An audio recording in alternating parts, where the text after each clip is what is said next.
Mga idol, ito yung customer natin, Honda Click. Ayaw niya raw mag-start, sabi ng may-ari. Ay! Oh, ayaw nga, yan. Yan. Kalasin natin yan. Pwede yan. Okay, tapos kung wala naman hindi mo kailangan i-replace. Mga bossing, tingnan natin kung bakit ayaw mandar nitong motor na to. Nagpa-pump naman eh, gumagana naman.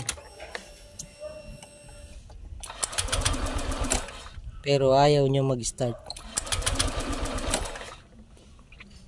Okay.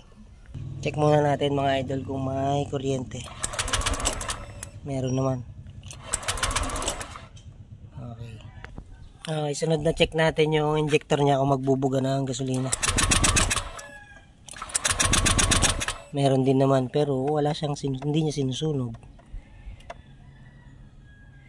Parang ang tingin ko lang dito is spark plug lang ang pwedeng sisihin. Okay mga idol, binaklas ko yung spark plug niya. Ayan kung bakit ayaw niya umandar. May tutong na nakadikit. Tapos nawala na yung ulo ng pinaka-carbon ng spark plug. Hindi talaga andar to.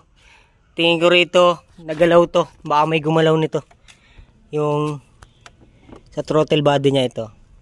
May gumalaw niyan. Kasi pag nagkaganito kasi sobra sa gas to eh. Madalas. Tignan nyo. Hindi naman sign ng langis eh. Para siyang bato na tumigas. Tapos nawala yung carbon niya.